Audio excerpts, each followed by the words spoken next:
Good morning, everybody.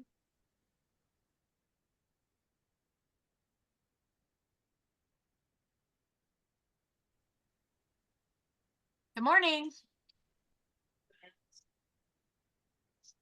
We will get started in just a few minutes. We're waiting for everybody to get on, connect to their audio. Glad to see so many faces back for week 3.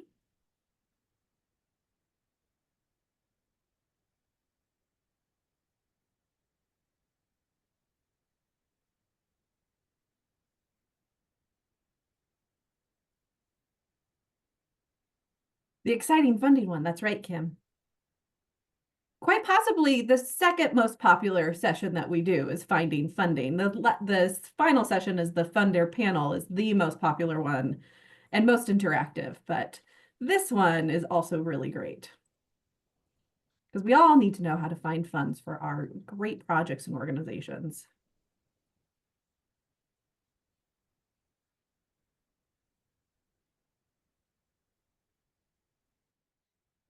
I'm going to go ahead and get started because as people are still coming in, and some of you may not recognize the voice coming at you. Bonnie has graciously stepped aside because she's still recovering from being sick, and we want to make sure that she has her full voice for the majority of the content today. And so I was asked to welcome you, and I'm happy to do that. My name is Christine Gilmore. I'm the Director of Leadership and Community Engagement with RDI. I've been on here with you for the last 2 weeks, but been kind of a silent partner in the background. We are also joined by Kendra Schaefer, one of our lovely managers at RDI, and she's going to be help delivering some of the material as well. Kendra, do you want to come off mute and introduce yourself fully? Yeah.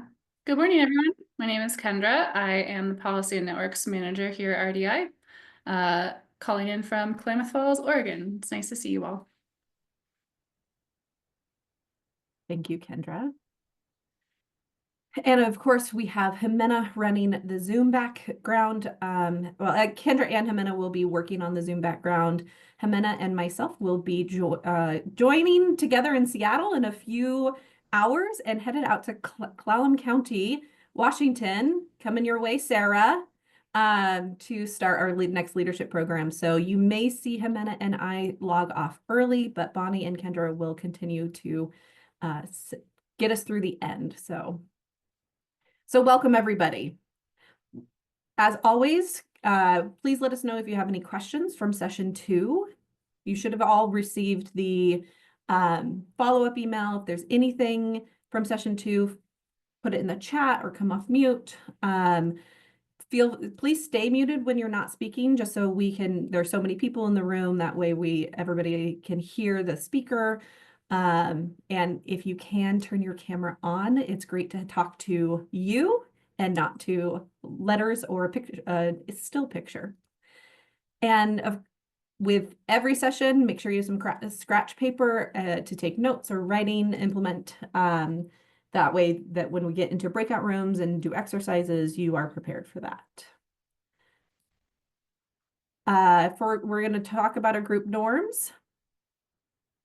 Oh, looks like we need a session 1 packet for Terry. So we'll make sure that you get that, Terry. Our group norms, they're there on the screen. Be open, comfortable, respectful, and be prepared. Of course, take kindness with each other. And we are going to start on time and end on time, and of course, have fun. As a reminder, we go through this session pretty quickly and we will not have a break. So if you need to take care of your needs, whether that's food or somebody rings the doorbell or the dog is barking in the background, take care of your needs so you can learn fully. And we will have a couple of breakout sessions. Please let Kendra know if you can't join the discussion. And what are we going to talk about today? Today, we are going to cover types of funders, funder research, how to find funders, how to build funder relationships and partnerships. And I'm curious, did you have time to work on your project budget and organization budget since our last session? I see some nods. Anybody want to, and somebody says a little bit, does anybody want to come off mute and talk about where you see where you may have had challenges or some wins in there, some celebrations when you were doing your budget?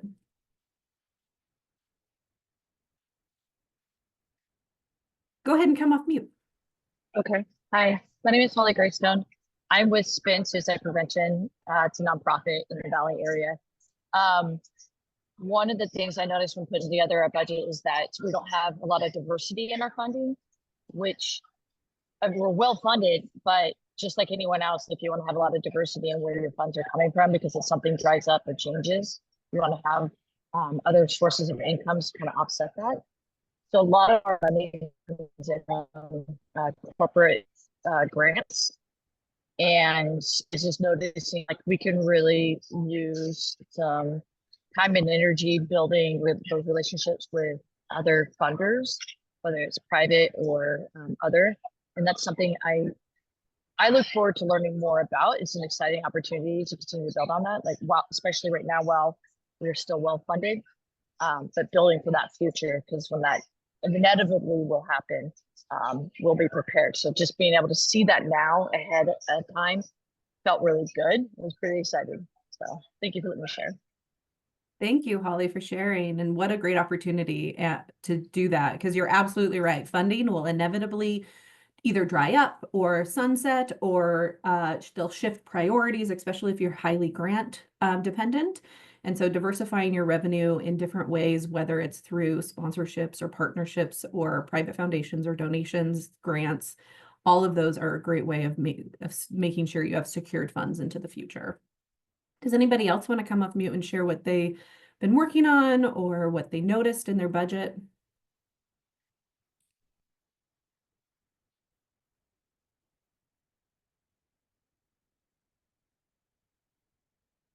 Going once? Going twice? The one thing that I just recently found out is that even though we're a nonprofit organization, but we are represented by a more global nonprofit organization, and it has a federal charter. So there are definite restrictions of what we're able to ask funds for because of that federal charter. So that's sort of revamping how we're relooking at approaching this. So it's a learning experience. Absolutely.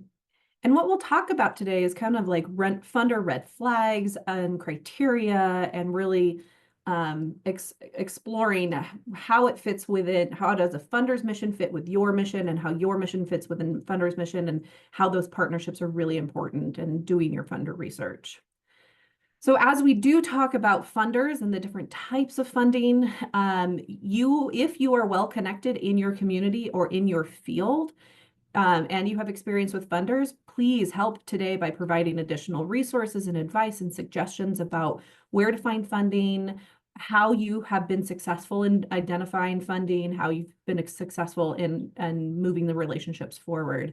So this is another opportunity to build that network of peers here and of all of the resources and knowledge. So, and with that, I'm going to turn it over to Miss Bonnie Day, who will take you through part one.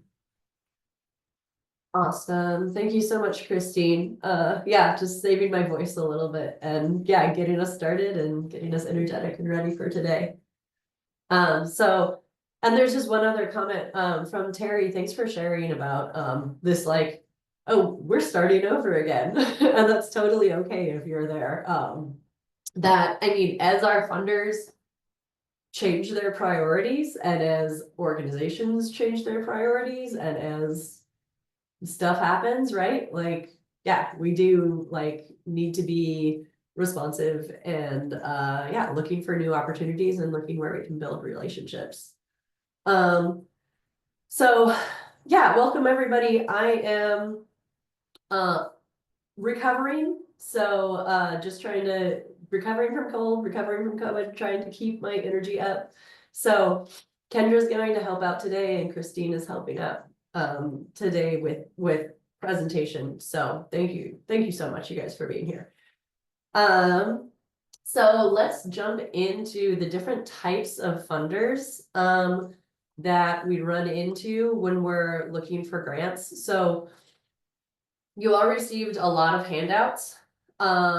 This is the bulk of all the handouts, and we actually like held a couple aside because it was just a lot. So we'll have some follow-up ones after the session today. But one of the ones that you have was types of grant opportunities. I'm just gonna run through this handout really quick. So on the screen here, this is public funding opportunities. So we have government opportunities on the top and public foundation opportunities on the bottom. So let's just look at some government opportunities, just talk about those a little bit. So we're starting with like the most complex, right? So federal funding. This is going to be from our federal agencies. Everything you apply to for federal funding, you're going to use the grants.gov website. And if you've never been on that website, you might want to check it out. It's a cool place to kind of poke around, and you can search like upcoming and past grants. And it's not like the most user-friendly, but it's much more user-friendly than it once was. So yeah, I would encourage you to go there. If you're going to apply for federal funding, there's some additional requirements that need to be out of the way before you are eligible to apply. So the UEI is a unique entity identifier, and that's like an additional number beyond your tax ID number that you need to be able to qualify for federal funding. And then the login.gov and sam.gov and grants.gov.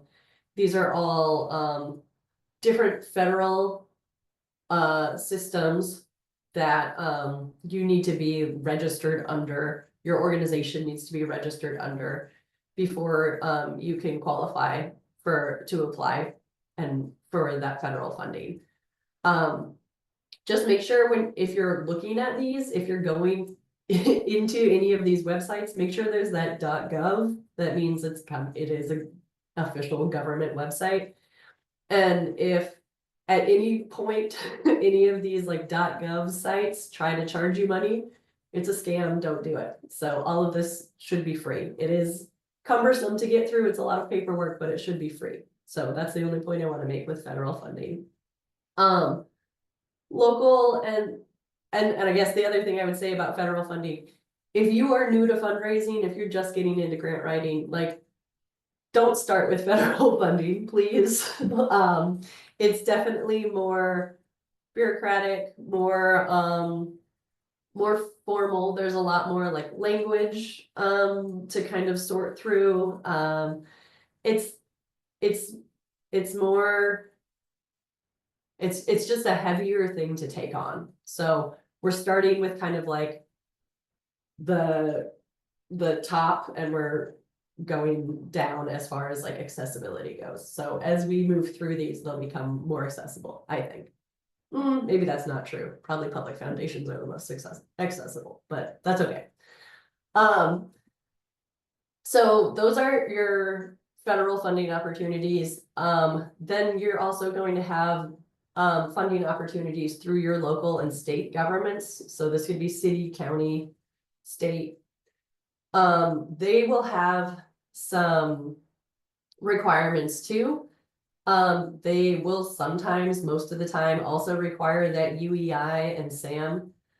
They might require some paperwork around like business certification type or organization type. So sometimes they do have these kind of extra just little bits of like boxes that they need to check off before they'll be able to fund you.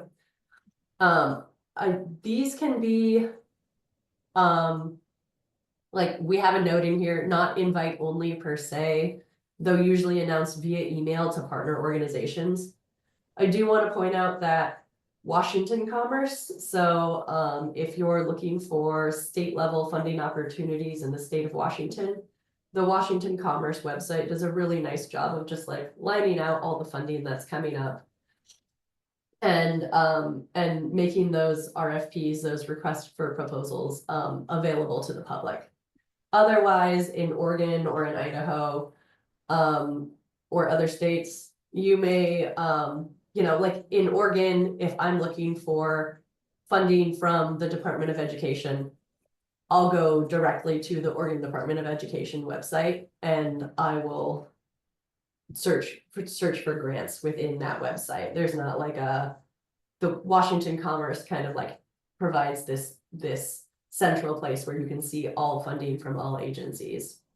So that's just a nice bonus if you're in Washington, and something to be aware of. And another like nice site to check out, or a nice site to look up, whether you're in Washington or not, just to see what some of those opportunities look like at the state level. So then at the bottom of this slide, and sorry, I'm not checking the chat.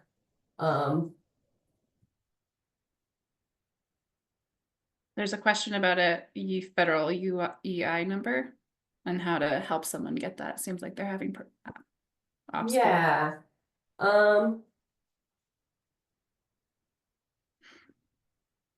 There's a lot of resources on the grants.gov website.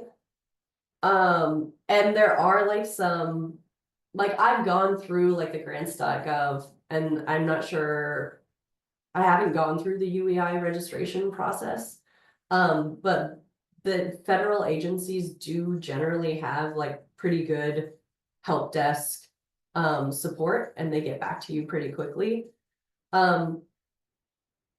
That's probably not satisfying advice, but if anybody else has like had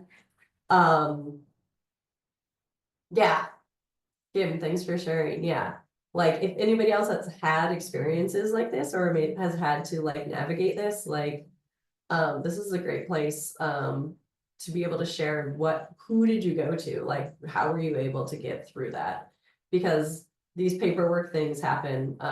You know, we're working with an organization now who's been approved as a 501c3, but they're waiting for that official paperwork to show their status, and in the meantime are not able to apply for funding, right? So these hurdles happen, and they are difficult to wade through. And I think like the lesson learned is like giving yourself that time for before you're applying for funding, or before you're like relying on applying for grant funding, right? Okay, I'm gonna jump back into the public foundations. So the difference between public foundations and private foundations is just that public foundations generally receive a greater portion of their financial support from the general public, excuse me, or government. And they have a greater interaction with the public, but also like a greater like they serve the public a little more, right? Like they have an obligation to please the public a little more, right? So foundations like Oregon Community Foundation or the Seattle Community Foundation, United Way, the Black United Fund of Oregon, right? Think of these organizations that are a little more like responding to the public. And then, yeah, just this last note, I think I said this, but I'll repeat again. Remember, if you're just starting out in funding, to start small. It's probably not worth your time and effort to jump into a $500,000 federal request for your first ever grant application. It is nice that that funding is available and it could fund you over multiple years. And it may seem frustrating to start with a $10,000 request that is only going to get you so far, right? But starting small and then building up is how like you're not only learning skills, but you are showing the funders around you, including the federal government, that like you have the administrative practices and policies in place to be able to succeed with receiving federal funding or funding from anyone. So then on to private foundations. So private foundations are usually run by or headed by or in memory of an individual or a family. And they're private in nature, right? Which means that like there's no standard application. They're and they're also making their own decisions about like what they're funding, who they're funding, and how they're funding it, right? So so there's just more like private foundations could potentially be funding faith-based activities or organizations, and that's not something that you're going to see happening in public foundations. So there's just a little more like it by nature, they may be more specific or they may have more specific requirements for the organizations that they are funding. And then corporate foundations, these are going to be, you know, think of local banks, public utilities, industries, corporations, chain stores, any like big business that might benefit from being associated with your organization, right? Like this is larger businesses, right? Larger corporations who have created a foundation branch for tax purposes. They're required to disperse 5% of their cash and investment income annually. So they're required to give out some of this money. And then the other reason is that they're it's a PR, right? Like they're giving back to the communities that they're present in, and they're demonstrating to the communities that they're a part of that they're a benefit to this community, right? And that's why when you're looking at corporate funding, like think of who is present in your community, right? Because they're typically going to fund in communities where they have operations or where they're headquartered. So, and then there's other ones to think of too, and we'll do a little bit of looking into like, you know, there's some businesses that are present in a lot of communities, right? Like Walmart. And and so think of those organizations too. And think of just when you're getting creative, when you're searching for funding, right? So there's also like this idea or this situation that happens in our like smaller rural communities where like we have a Walmart and that's our one big chain store, right? That's our one corporate store here. And I know that Walmart has a small grant that they give out, and so does everybody else in town, right? So we're all going to Walmart to ask for funding. And that's not going to fund every single organization or every need out there, right? So there's this reality, right? That our corporations that are present in our small communities are getting requests that are like more than what they can respond to. So keeping that in mind and keeping in mind like what are they wanting to fund? You know, what are their guidelines and how is there a real match here? Do I have a good chance of creating a partnership with this corporation or with this foundation? Can I add something, Bonnie? What's that? Can I add something? Yeah, please. Another cool way to think about this, especially if there is one big corporate funder, is also who are the organizations in my community who also need this money, and can I partner with them to then apply for this grant together. You don't have to do it separately. You can find these other organizations who also need that funding to then apply together so that you both benefit from that grant. Yeah, yeah. And Grace asks, are there publicly available lists of foundations or corporate foundations that you would recommend? Many of these resources are often paywalled. Yes, so another one of the handouts that we are going to get into at some point, but has a lot of resources. And then, yeah, actually, thanks Terry for putting that in the chat. Going to your local library and asking about grantors. So let me see. I don't even know if they make this. Excuse me. I don't know if they even make this publication anymore, but they used to make this, the Oregon Foundation Data Book, and there's one for every state. This is a copy that I got that a library was getting rid of, so I think it's from like 2005 or something like that. But libraries have these still on hand, so they don't offer it anymore. Oh, thank you. So libraries still do have these available. And these are just like a nice reference. Where this went was mostly into like some of the like the Grantsmanship Center. These mostly went to online databases. So we'll talk about those a little bit in the later on in this course.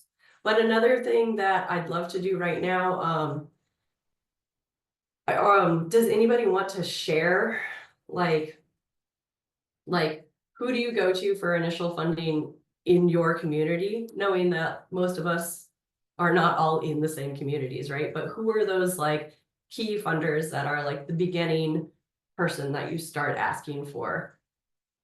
Ford family, that's great. Yes, we'll be talking to them in our last session. So that's awesome. They're a great one to know. Oregon Community Foundation can have some really great like, or whoever your local community foundation is. The Idaho Community Foundation has some great opportunities, some great annual statewide, and I think they have some regional opportunities. First Federal Bank, thinking about who are the local banks and credit unions in your area? Umpqua Community Foundation. Oh, Tammy, I'd love to hear about your partnership with Initai. Actually, Tammy, would you mind coming off mute and talking about that?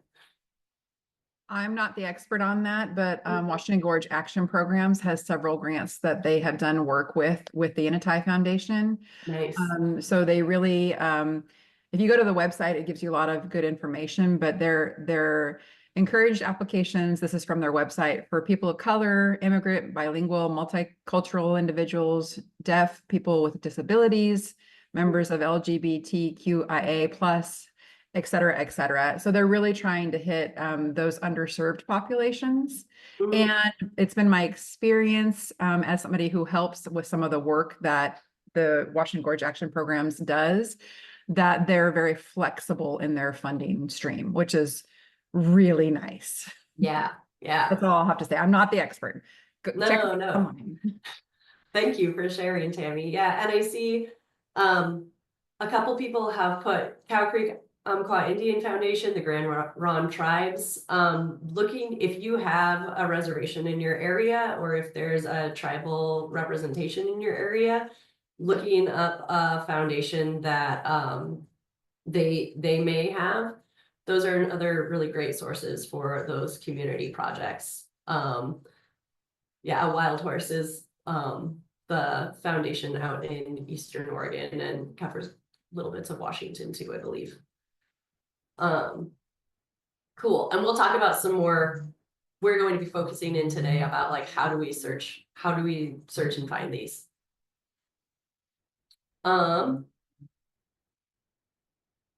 So yeah, so let's start talking about it, finding funders. So we receive some good, like every once in a while you just get like a good little inventory or somebody sharing like here's the grants, right? So one of the items that we shared was the USDA Rural Information Center Guide to Funding Information. So that was in your packet, and that lists all of USDA's grants that support rural communities. So that's just a good resource, and there's links to the websites for all of those grants in there. So that's one piece. That's just like USDA, of course, would be a federal funder, and then through their like state level agencies, you can get state funding from them too. So worth looking at that and checking some of those out. Again, because they're state and federal funding, they're going to be a little more involved in their applications.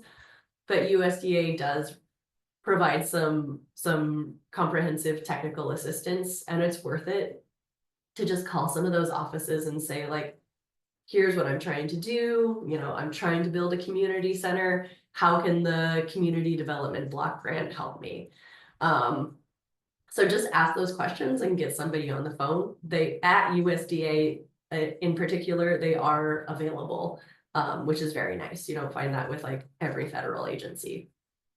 So check out that resource. But I want to put out there that like an internet search can get you pretty far. And so we'll be doing that a little bit today in our breakout groups.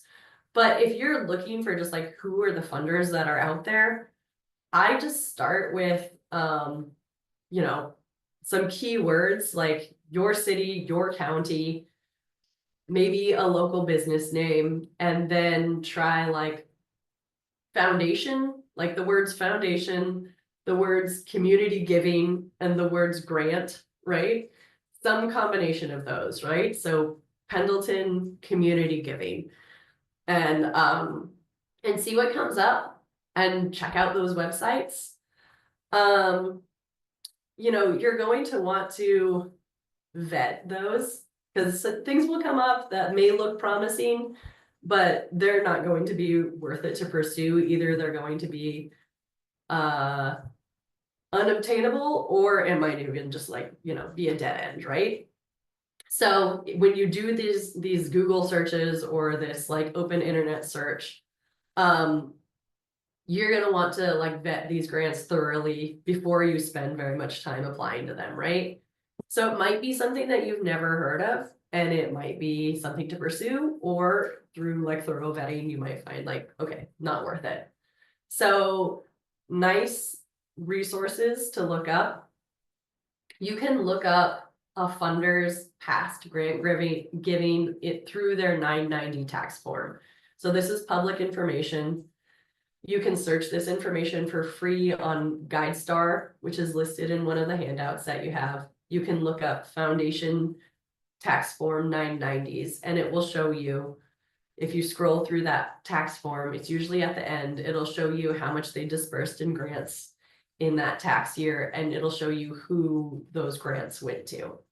So you can find out who they're funding and how much they're funding. Instrumental, which is another like grants application, like grant search application. They make it really easy to see like what's available and what funders have offered in the past, but that's a paid subscription. I believe you still can get like 2 weeks free or something like that. So if you know, like a 2-week free subscription before they'll make you pay. So if you know that you're going to like be doing a big funding search, then maybe take advantage of that and use Instrumental, like use your free account for the first 2 weeks and then choose to pay or don't. So when you're looking up these other funders and you're trying to find information on them, you can also just look for news stories or press releases or social media posts about past funding. A lot of times when funders make grants, they'll send out a press release that announces all of the funding that they've made for that cycle or for that year. And And finding those and checking those to figure out like who they're funding and what they're funding can be really helpful, and that they are funding consistently and currently. Like you can find out, oh, the last time I can't find any record of them giving a grant in like the last 5 years, so they probably aren't very active, right? And then again, just relying on your network. Ask your board members, ask your volunteers, ask your coworkers, ask the other people in your community that are working in nonprofits, like, have you heard of this funder and what do you know about them, right?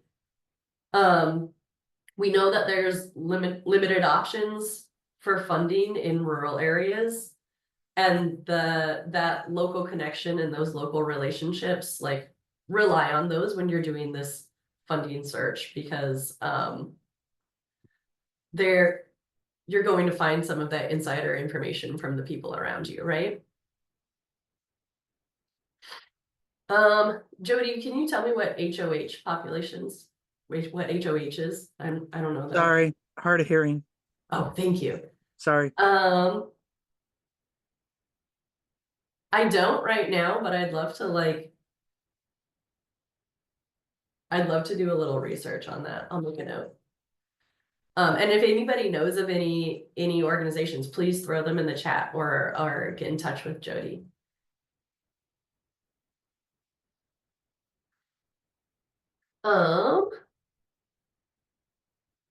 Okay, so I believe we've looked at this slide before. So the types of funding opportunities, when you're looking through foundation websites, when you're doing this grant search online, and you're finding all these different funders, you're gonna want to note what types of projects they fund, right? Like, do they only fund capital projects? And again, capital is going to be like building or large equipment. So construction, building, large equipment. That may be exactly what you need, or that may not be what you're doing, right? So so pay attention to which of these that they're focusing in. And this information is in one of your handouts that we sent this week too. I think it's the types of grant opportunities one. So most funders aren't going to fund capital, program, capacity building, and general operating. They might focus in on program grants and capital grants, or they might do limited general operating grants for organizations that they have a relationship with, right? So reading through all of the information that they're giving you, that they're making public, and trying to discern, like, just gathering that information of like, is this a good match for my organization? Is this a good match for my project? And then it's important to note too that like our government funders, especially, their funding opportunities and their funding requirements are going to change regularly based on what money is available out there, right? So the way that funding opportunities become available through those agencies is because of a change in legislation, or because we've voted something in, or because we've decided, people have voted something in that we are now going to spend money on, right? So if a new bill comes through in Oregon and all of a sudden there's a pot of money for it, then we're going to start seeing requests for proposals to spend out that money and support organizations who are doing that work. So with our government funders, you're going to want to keep looking for those opportunities regularly, because they're going to change as legislation changes and as funding availability changes. And so I want to just quickly list off some commonly unallowable costs. And this is back to when we're looking at those foundation funders, those public foundations mostly, right? But some of these apply to all grants. So debt reduction or reducing a deficit Grant funding only looks forward, it doesn't look backwards. So any money that's already been spent, you're not going to be able to find grant funding to pay off that debt. Most foundations are not going to consider requests from for-profit organizations. So they're looking for requests from 501c3 nonprofit organizations or potentially other types of nonprofit organizations. Most grants, most funders are not going to consider grant requests for fundraising events or campaigns. This is just a little bit of a change in wording maybe, because some funders will consider a sponsorship for an event or a campaign or a fundraising event. But they might have a different pool of money that's set aside for that. I see a lot of times, I see this with hospitals, I guess, like a hospital will have a foundation and they might have a granting program, but then they might also have opportunities for sponsorship. And those are going to be like two different tracks of funding, and they're going to have two separate requirements. And probably the request for sponsorship is going to include a lot more like, how are you going to promote our organization, and how are you going to share our logo and that sort of stuff. So commonly unallowable costs, pass-through funding is commonly unallowable costs. So this means you've received an award and you're planning to take part of that award and pass it on to either another organization or another or to like an individual that you're serving, right, to a client. So those sort of like, receiving a grant and then using that grant to fund scholarships is usually not allowable, that sort of pass-through funding. Influencing legislation and lobbying, that's generally not allowed by any grant funders, government, private, foundation, or corporate.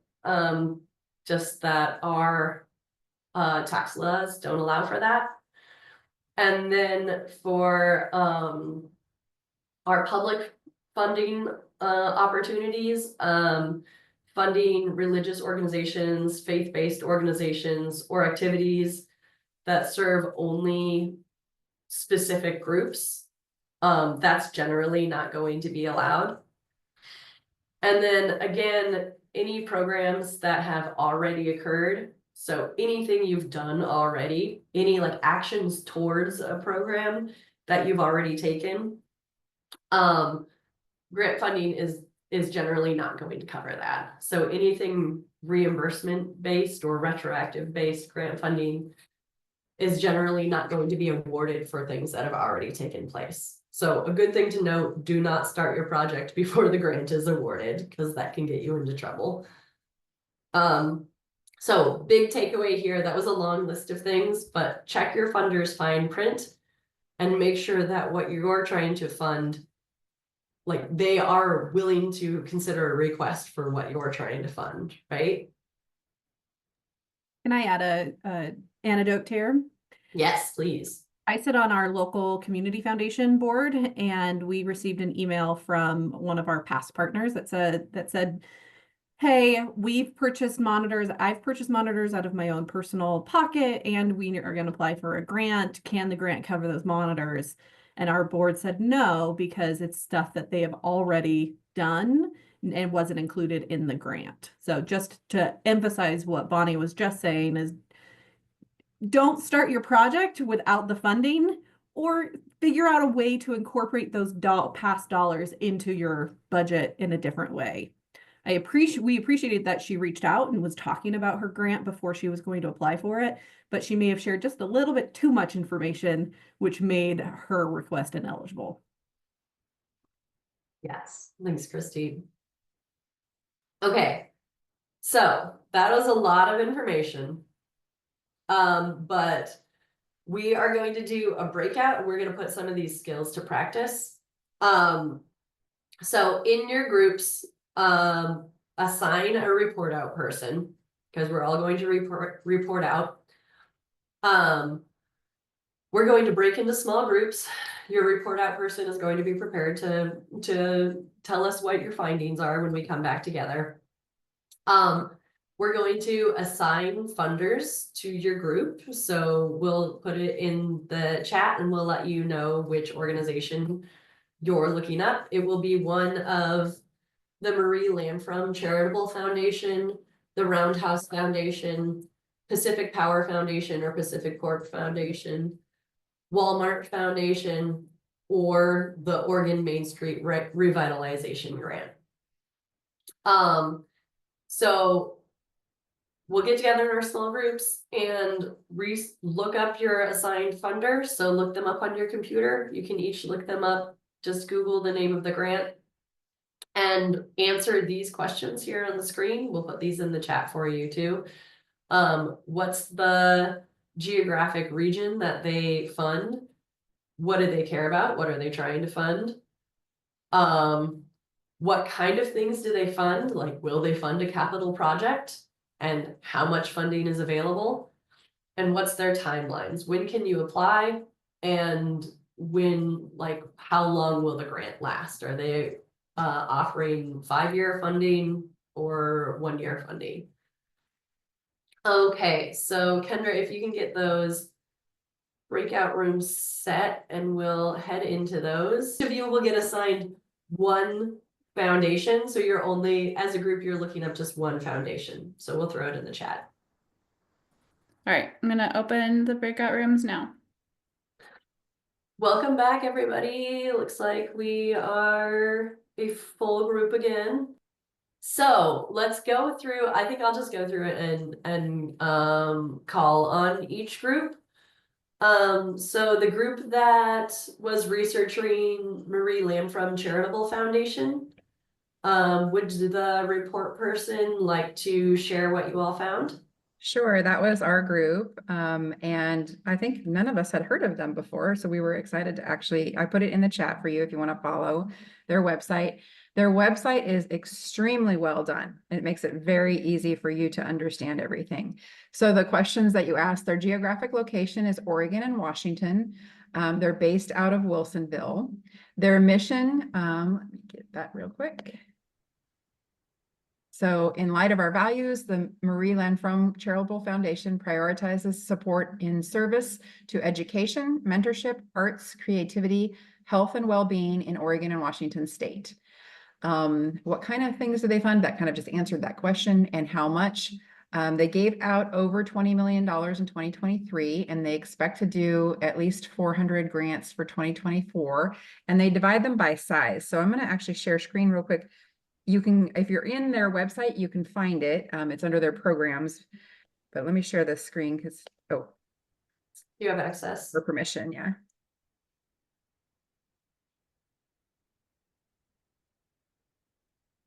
See if it'll You should allow- be good to There you share. go.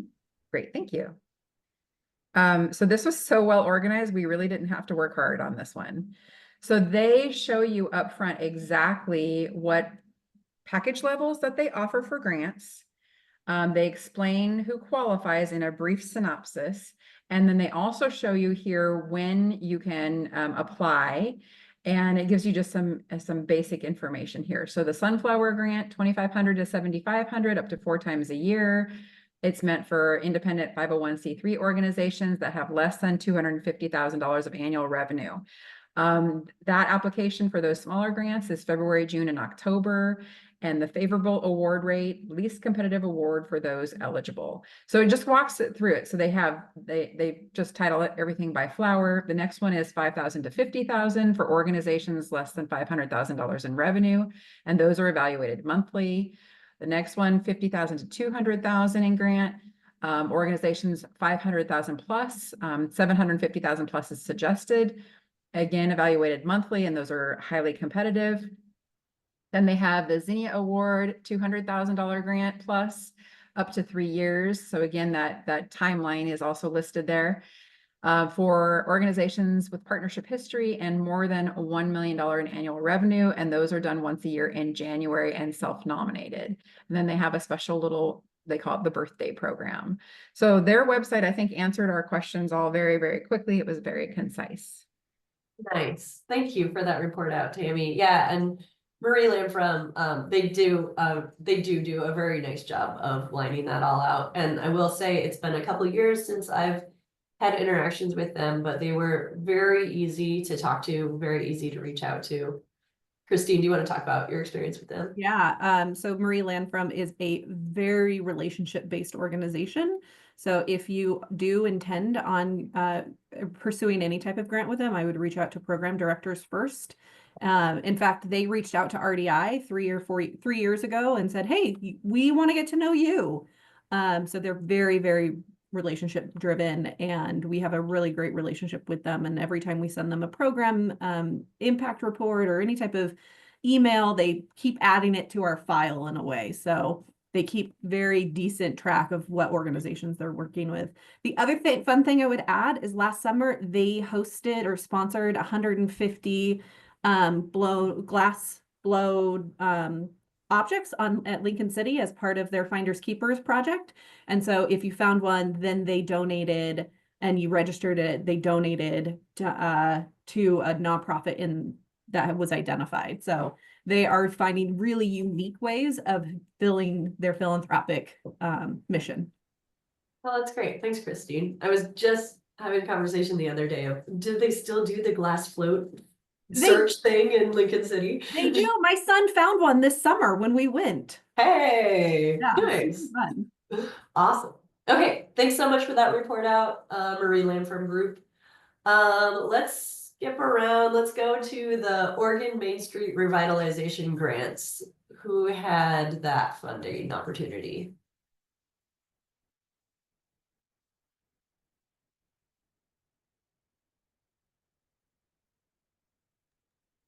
Well, we did. I guess we didn't decide on who was going to share out. And I Joanna. didn't take Thanks for notes. stepping So if in. someone wants to jump in and help, that'd be great.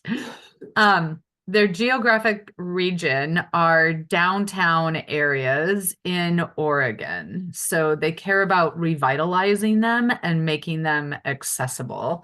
I don't know where the window is with their mission, but that is their goal. So they fund things like rehabilitating old buildings, new fronts, making them handicap accessible, shared ramps, fire. Oh my goodness, my brain just blanked. The sprinkler systems for buildings, new windows, that sort of things. I think it's up to $400,000. They doubled that like 2 years ago. It used to only be $200,000. And they like to work with organizations that they have relationship with, but they do part of their funding eligibility is based on like how you followed through on past grants. So if you're working with an organization that hasn't gotten a past grant, you need to make sure that they have a good reputation with them. So, Cool. And I don't think we got to timelines. Thanks, Joanna. Yeah, so this will be Oregon.gov Office of Rural Health has excuse me, I should have read that before I started talking. But this will be one of your like government funders, right? The Oregon Main Street Revitalization Grants. So something to know if you're looking at those, but they are very helpful for those downtown historic district revitalization capital programs. And they are a 30% match. Thank you, Terry. Yeah. And I see someone with their hand up. Go ahead. I was not part of that group, but we are on Main Street, so I just wanted to let you know that your community has to have a Main Street organization that applies on behalf of the community. And the deadline, it's open right now, and the deadline is March 2025. The $400,000 just got approved for this new cycle for 2025. The previous cycle was 2023. Awesome. Thank you so much for that information. So that's a good piece to know that I didn't realize. Like, so there's the Oregon Main Street program or the Washington Main Street program, right? Which are is another like government supported thing. So to qualify to apply to this funding, you need to have a chapter of a Main Street. I don't know if they organize them in chapters, but you need to have a local Main Street organization as a qualifier to be able to apply for this funding. So something great to keep in mind. Yeah, it said something about being part of applications for connected communities are now being accepted again on their website, and it's just started until March. Excellent. And just for the people who were on that website and after getting the screenshot that Tammy shared of the Marie Lamfrom Charitable Foundation website, does anybody want to comment on maybe like navigability for those government websites? This Oregon one is weird because you can't even tell where you're going. You're part of the Oregon Heritage, part of the ORPA, or let's see, what was it? You can't tell where you're supposed to go. There were 2 contacts listed, and that was just for information. And basically the connected community tier was the first part of the application process, and you have to find that, and then you have to get your Main Street community developed, and then you can apply for the Main Street idea that you have. Yep. Lots of reading and not easy to decipher what they want. Yeah. And so, and I'm glad we had somebody in the know. And thank you for sharing. I'm sorry, I'm not sure what your name is, but the person from Reedsport Main Street. Because sometimes with those government opportunities, you need to kind of be in the know before you can really get a feel for what this funding opportunity is. Rosa, thank you. So that's just to say that those government funding opportunities, and as Kim is saying, some of those corporate ones, right, can be a little more difficult to navigate, right? So thank you, Marie Lamfrom, for making it so easy. Okay, let's go on. Actually, as long as we're here, do you, Kim, do you want to talk about the Walmart Foundation grant opportunity? Jody does. Thank you. That what somebody said? It was dumped to me. Yeah, you've Just been say, called. we weren't sure who was supposed to be, and somehow I got elected. So let's see. I'll be putting in the chat. It's 2 parts because apparently it. I'll figure out how to get part 2 to you because it only takes so much. We found it. However, we found going through it was a little bit more awkward, and I'll try to share with some of the stuff.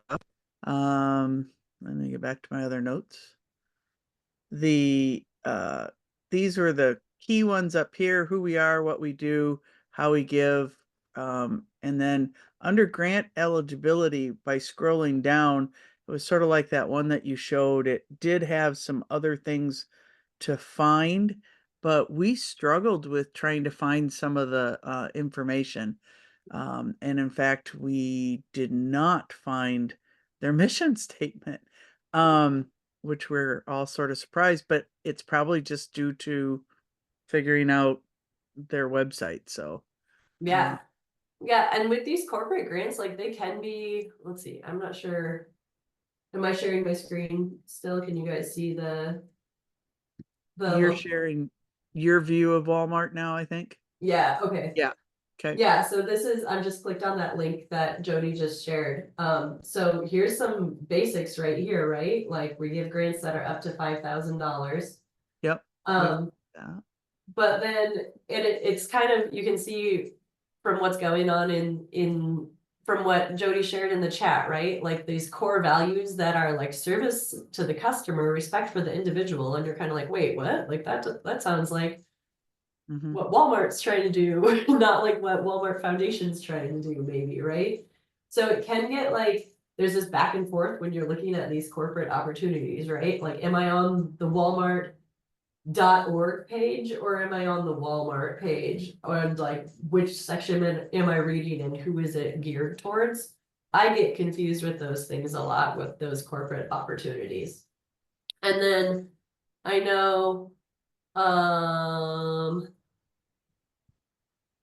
Kim, you had said, I didn't find the Walmart one easy either, and I started the verification and it's a pain. So they do this interesting verification. Yeah, you have to Yeah. verify your organization and Mhm. it through this outside organization called Deed. And I went ahead because I'm always looking for grant and free money, and I was like, okay, I'm not doing this. That's a pain in the butt. You have to sign up for a Walmart account. That's the first thing you have to do. And then you have to go through the process. And that's just a regular Walmart shopping account. That's not anything fancy on that. So then you have to go in, and then there's that good. And then they go, well, you got to verify. So I put in City of Depot Bay, couldn't even find it. So because it couldn't find it, the City of Depot Bay, because it couldn't find. So if we got any Bay City people here, you're in. Because they found Bay City, but they couldn't find Depot Bay. So I have to go through more hoops because they couldn't find me in their drop down automatic finding list. So it's a pain in the butt. Yeah. Yeah. So it can, I think they may have like changed how they do their funding, but when I've accessed it before, you did need to go to like this outside organization. You needed to upload your 990. You need to get it verified. I think it was on like, I want to say that it was Candid or something like that. Does that sound right? And it was called, this one's called Deed, DED. Okay. Yeah, so it sounds like they've changed their process, right? So there can be some of those hoops to go through, and it's worth it to ask, like, am I going to be able to access this? And is it worth it to, like, do I want a Walmart account so I can get $5,000, right? Like, looking at all of those things. But those are opportunities that are out there. And usually it's the store manager. For this Walmart one, it's usually the store manager in a specific location making decisions about how much funding to give away. So that can be a helpful, very like local decision maker, right? And I will say for other corporate grants, they can be more traditional, I guess, or more like what you would expect to see. So somebody like the Umpqua Bank Charitable Foundation, they'll have, if you look up Umpqua Bank Charitable Foundation instead of just Umpqua Bank, right? They'll have like how to apply, here's our grant portal, click on this portal and upload your application, and a little more like straightforward and less like hoops to jump through than someone like Walmart, right? Thank you guys so much for your report out and for your research. Okay, and then I think our last group, Roundhouse Foundation. Do we have a report person that'd like to share what you all found? Yes. Hello, my name's Hi. Ashley. I'm going to be reporting for Roundhouse. I loved that Tammy put the website for her specific grant research in the chat, so I'm going to go ahead and do that also. Roundhouse's website was fairly easy to navigate. I found, I feel like parts of my group found as well. Correct me if I'm wrong, y'all. Roundhouse covers basically all of Oregon. It looks like they really focus on rural Oregon, but that's always kind of up for debate in a way if your area is rural. So obviously not Multnomah, Washington, probably not even Lane, but they do focus specifically, they state on rural Oregon. Their mission is to donate money to creative solutions for the unique challenges associated with rural culture in the landscapes of the Pacific Northwest is what their mission states. Shortest mission I've ever seen, which is great. But again, a little bit of gray area on what qualifies as rural, which like digging through their website a little bit, you might be able to find a bit more of a delineation, but on like a quick scope, we weren't necessarily able to find that. Again, correct me if I'm wrong. Nice job, Tammy with the group chat. Well done. They fund, Roundhouse, of course, funds creative and arts and culture. So creative things to contribute to the landscape, education, environmental stewardship, social services, things sort of that realm. Roundhouse also lists on their website, like where their grants were awarded in the previous year, which I found super helpful because you can not only learn about kind of nonprofits, maybe similar to yours, but also see where their money was awarded, obviously. So it can help you kind of like scope your verbiage, right, in your grant submission. They award to 501c3s and the tribe sort of specifically. So you can't be like an independent entity looking for that free money. Their dollar amount is from 2,500 to 50K. And it looks like their median is around $20,000. They have 2 grant cycles in the spring and the fall. And fall just ended on September 30th. And spring, I forget, I didn't write that down. With Approximately 6 months from now. Yeah, sometime in the spring, right? Yeah. Is when that ends. But again, like fairly easy to navigate, super friendly folks that give money to positive things, right? Which is what I found. But if anyone in my group has things to add, please, of course, feel free. Awesome. Thank you, Ashley. That's a great report out. Yeah, Roundhouse is an interesting funder that's also changed a lot over the last several years. And that arts and culture focus is they're kind of a place-based foundation, and they actually have like an artist residency as part of what they do. And then they started this foundation piece. So an interesting history there too. And I don't know, Kendra, do you want to talk about Roundhouse at all, or any insight into working with them? I guess a couple things to notice is that they really put emphasis on supporting people of color and native tribes in Oregon. And so I think that's what really makes them stand out a lot, is their focus on the tribal entities in the area.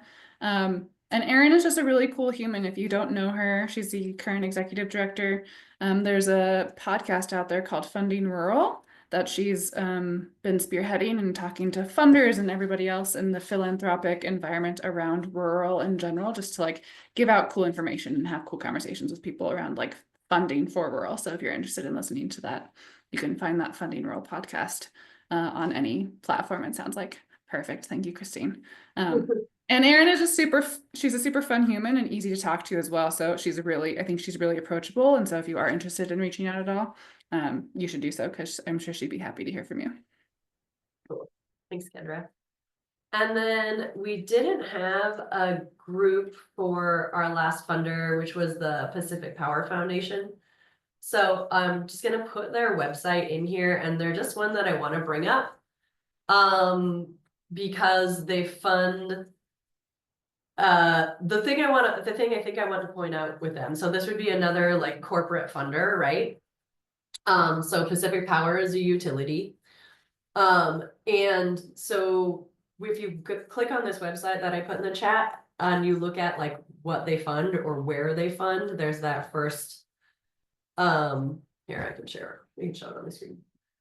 This areas we serve, and a map will come up, right? And so this is like an interesting, it can be this specific, right? They fund projects that are specifically within their service area. So that's all I wanted to point out with them. They're solid funder if you are in their service area, but you know, if it's just a matter of awareness of knowing like, oh, will they fund me or not? Is Pacific Power my utility in my community or in the community I'm trying to fund? And then just for a quick overview, grants are up to $10,000, with most in like the $5,000 range, and they have a quarterly grant cycles, and each cycle has a different theme. So you can see the different themes here: education, community enhancement, environmental respect, arts, culture, and safety and wellness. So another solid funder that is very visible in rural communities. Cool. Thank you guys for that activity, and thanks for your report outs. I just want to spend a little time talking about unsolicited proposals. You've probably come across no unsolicited proposals accepted warning, right? Like we aren't accepting or we aren't considering grant applications from just any organization. And this means that the organization, the foundation wants to have a relationship with you before they consider funding you. So, sorry. So when you're looking for new funders, when you're looking at like new funding opportunities, you're going to run into this. Like, we will not accept unsolicited proposals. So then your next step when you see that is how to judge, like, well, is there an opportunity for me to reach out? Like, are they open to having a phone call with me first and then maybe inviting me to apply? Is there, some funders will put an area where you can just put in the name of your organization and say, like, we'd like you to consider us for funding, and you can just send them like literally just your website or something like that, like through their website, or email it to them. So see if there's, like, you know, when you're doing that, like spending some time on their website, really reading all of the fine print, see if there's an opportunity to maybe reach out to somebody, get a hold of a program officer. Maybe if you're looking up news articles, like see who else they've funded, and ask some of those people, like, hey, what is it like to get funding from them? How did you make that happen? What's the relationship, right? And if a foundation does have any, like, is giving you any clue of, like, contact a program officer before you apply, then definitely err on the side of contact that program officer. Like, pay attention to that guidance that they're giving you. They really do want to talk to you first before you put an application in. So if you're reading any website, it may not say we don't accept unsolicited proposals, but it might just say, like, give us a call. We want to talk to you first. Then definitely do give them a call. Send them an email. Just send them a quick outline of your project and say, like, hey, I'm interested in partnering with you. What are the next steps? Or do you have time to chat with me? Or, you know, I'd love to invite you to check out our program, or just something like that, right? Like, just see if they have a willingness to get involved. Usually if you're getting that notification of, like, reach out before applying, they're wanting to just have that initial conversation and just check, like, not just did you read our website, but like, do you align with us? Like, is this an organization that, like, this program officer has to take recommendations to the board, and their board is going to make decisions on what's funded and what's not, right? So they're trying to save a little bit of time by being able to tell you, like, I know right now that my foundation is not going to want to fund you. And that just saves everybody time, and it's nice of them to, like, put that opportunity out there to have that conversation, right? If you're really not finding, like, if it's just like one of these websites where it's like, this foundation exists, the end, right? If there's no contact, if there's really no direction on, like, how you might be able to move forward to start a relationship with this funder, again, go back to that, like, open internet search, see if you can find any news articles, and see if you can find, like, can you find a contact person, right? This is where some of those, like, online usually paid subscriptions for, like, Instrumental, or some of the other, like, grant search websites, sometimes that contact is behind a paywall, as somebody mentioned earlier. So before you go and pay for an account that you may or may not need, just see if you can find a contact, like in a news story or in a press release or on social media. Or asking around, right? Does anybody know, has anybody gotten funding from this organization before, and how did you do it, right? Of course, like, if they're really trying to keep themselves secret, like don't push it. They like, if they don't want to fund you, they're making it clear, right? They have their website is serving some other purpose. So it's sensitive, right? You don't want to like harass these people. But some of them are just kind of plain hard to get, right? Like some of them are just like, well, let's see how hard you're willing to work to find my contact information.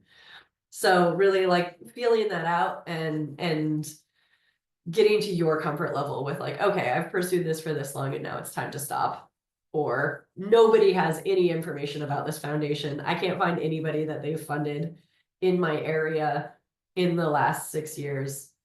Like I'm just gonna move on, right?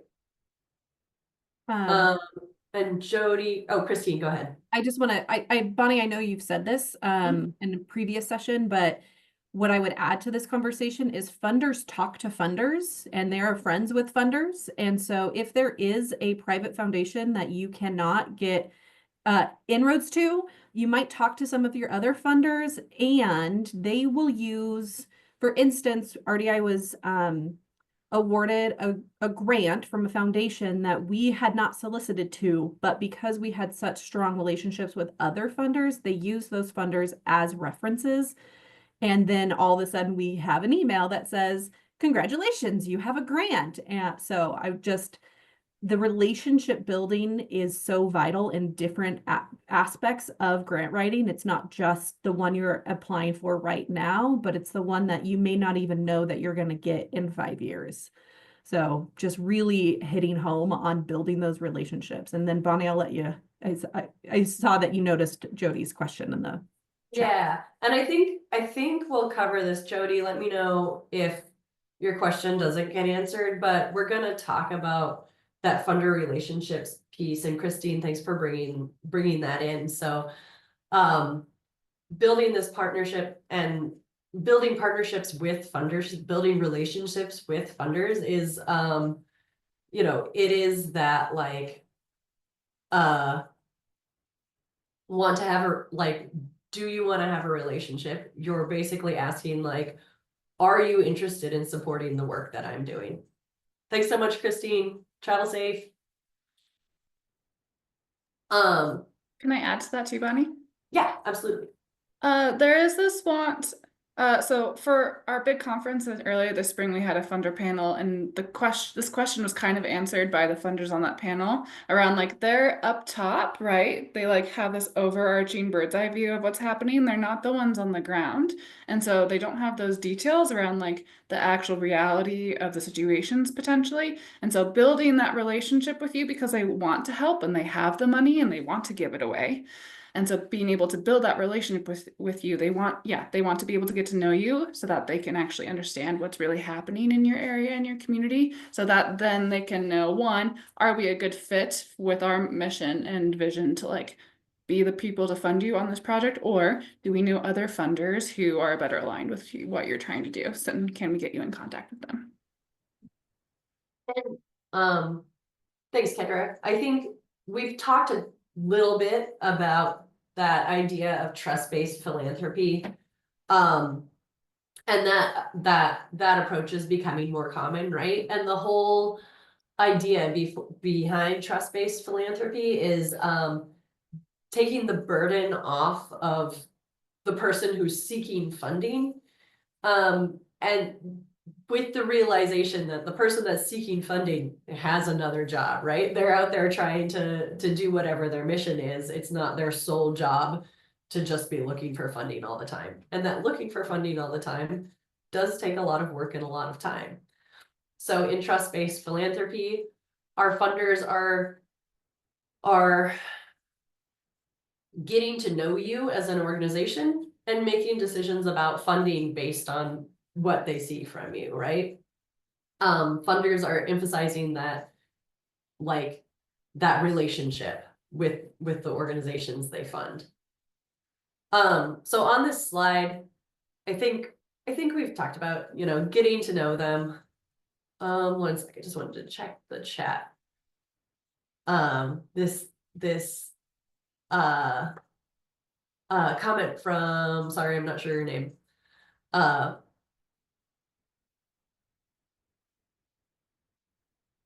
might that not be why some funders make it so difficult to get verified before proceeding, to weed out those who aren't serious? Yeah, so I think, yeah, this is going back to that idea of like, are they being evasive, or are they just trying to see like, am I gonna work to figure this out, right?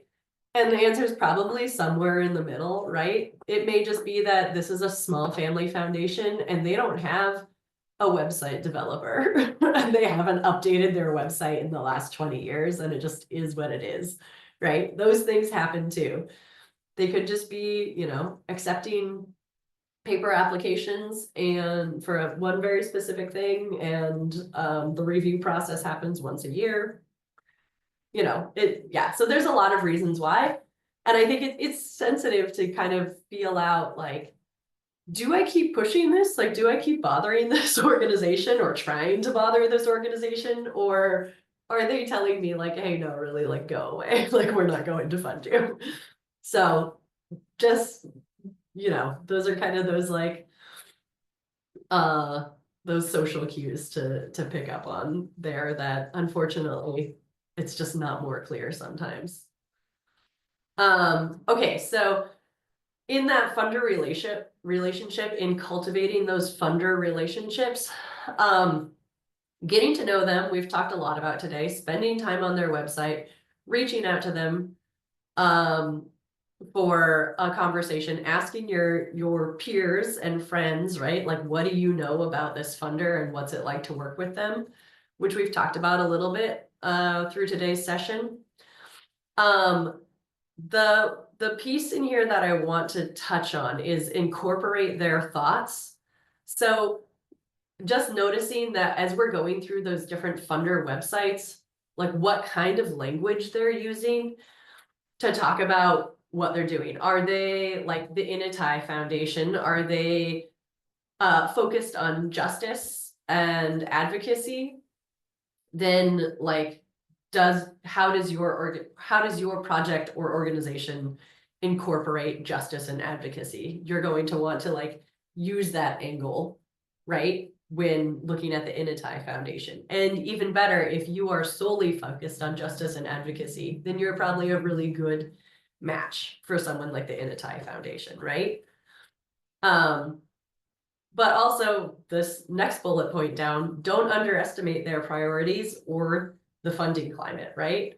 After the report out about the Roundhouse Foundation and that they advertise to mostly fund arts and culture and environmental stuff, environmental projects, right? But again, they're an organization that funds rural development initiatives, a community and economic development organization, right? So we found a partnership and we found a way that we match, and they wanted to move forward with that funding. So there may be room out there, it depends on that relationship. And this is going through. So then once you've submitted your proposal, there may or may not be a site visit. Most likely there won't be, or if there is, it would be something virtual in this day and age. And then once you're funded by an organization, maintain that relationship, funded or not funded, maintain that relationship, share your successes, keep in touch with them, apply again the next year. Oh, I'm sorry. My rule of thumb is if you're denied 3 times in a row, this might not be the funder for you. But again, that could mean 3 years of trying to build a partnership with this organization before you finally call it quits, right? Okay, so I am going to hand things over to Kendra now. And we're going to shift a little bit and quickly go through talking about organization to organization partnerships. You can move to the next slide, Bonnie. Thanks.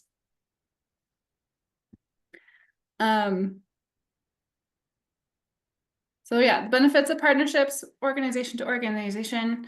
A lot of these things on this list can be just super helpful when you're applying for funding, very similar to the Walmart example I gave earlier. Like if there is a specific funder and you are able to share in those expenses or share in those resources, like how do you partner with those organizations to make sure that you both can benefit from the grant funding in that way? Other things on this benefits list include help each other reach new populations, share best practices and ideas, reduce redundancy. So making sure that your projects are not doing the same thing or doubling up on the work that you're trying to do, but rather doing things that complement each other. Better service to community, again, covering a wider and broader scope of the project that you're looking on versus just specifically focusing on one thing in particular. And then filling the gaps in service and or funding. So when you have organizations that you're partnering with, they might have skills or knowledge or expertise that your organization may not have as well, which then again, using this asset framing way mindset of like, hey, we focus on this and this is what our organization does, but then this organization over here has the capacity or the expertise to then cover the things within this project that we may not have ourselves. So how can we build a relationship with them to make sure that all of those things in this project are getting covered in a way that can make this successful? Go ahead to the next slide, Bonnie. There's a lot of types of partners. Referral partners are when organizations refer clients to one another's services. For example, a free clinic and a community pharmacy, or a homeless shelter can refer their clients to a food pantry.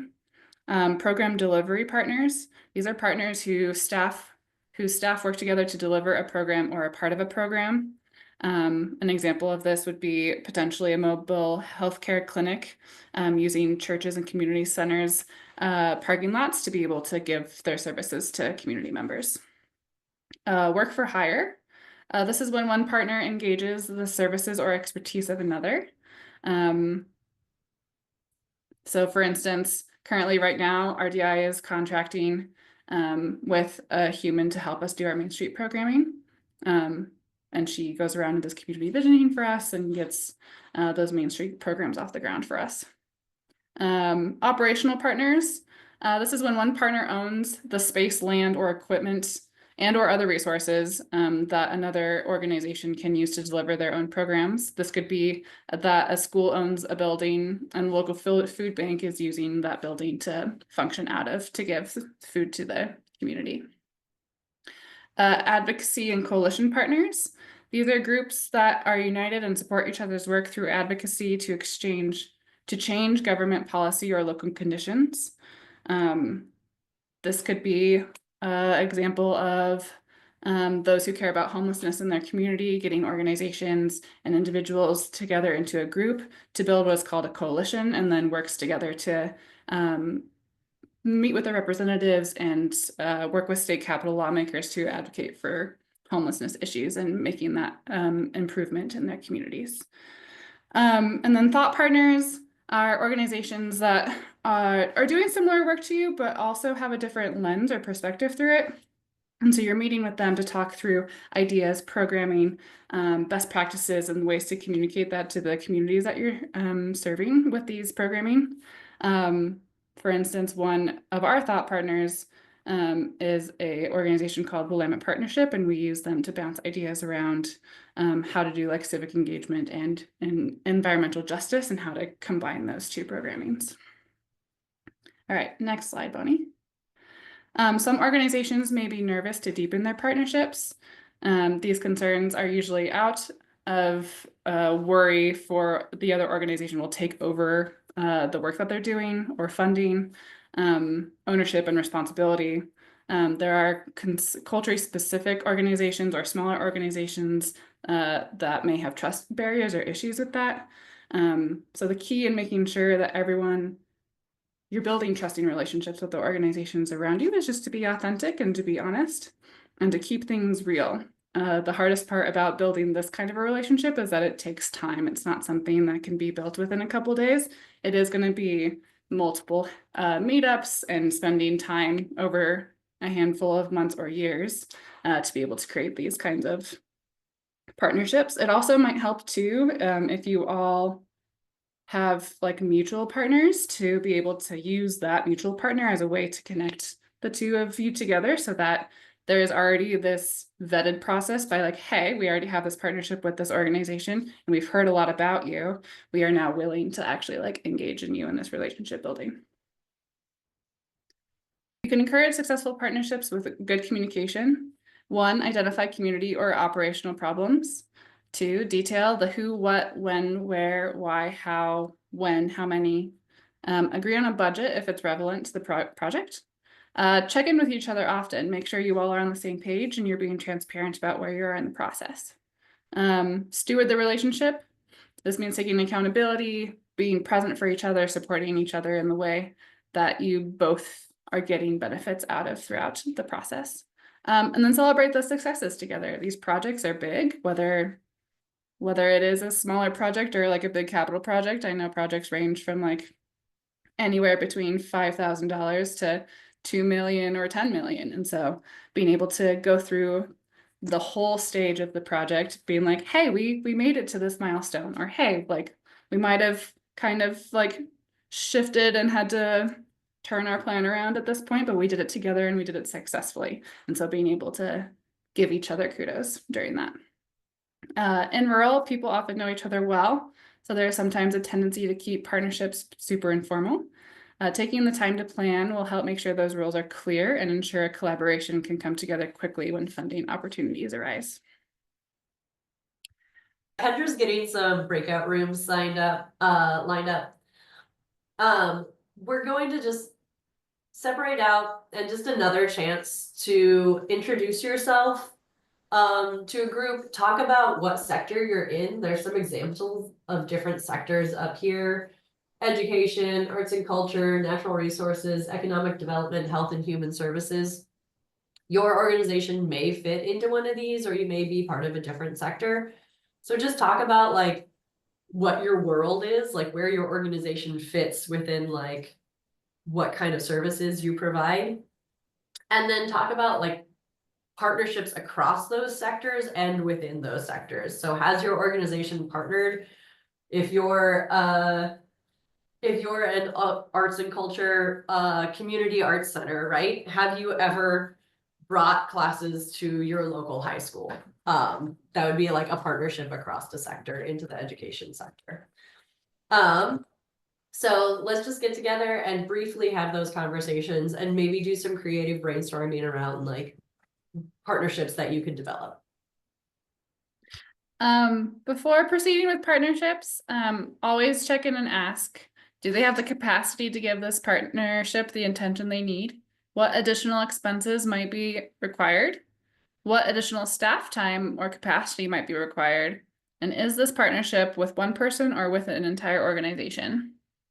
Are there any last follow-ups or thoughts on the idea of partnerships with organizations in your area?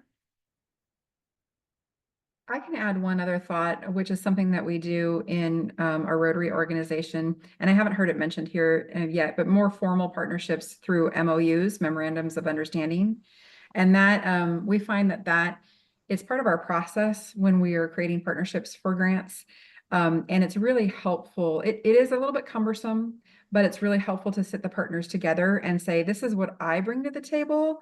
What do you bring to the table? Write it all down and then look at each other's lists and decide up front if anybody's missing anything. Like, oh, I'm sorry, I had an expectation that you guys would be doing this. And then they can answer and say, oh, we thought you were going to do that. And then you can have that discussion and kind of iron it out. But it's really helpful to have, whether it's a super formal or kind of a semi-formal memorandum of understanding, so that you can get through some of those potential hiccups that might happen when you go to implement your projects.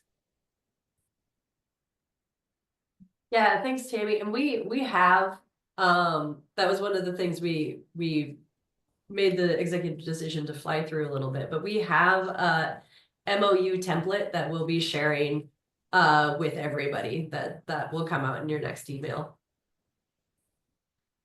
Okay, so let's wrap things up real quickly. Keep that project charter in mind, and continue filling things out. Hopefully you have a summary statement and the outlines of a budget. And now at this point, should be able to start filling in some potential funding sources and some potential project partners. This is just looking at where do funders and partners fit into the common proposal elements. So this who, right?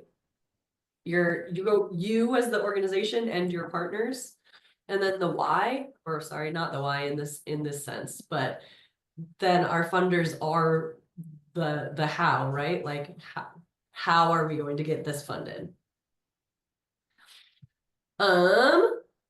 I think we'll skip this one for now for time's sake.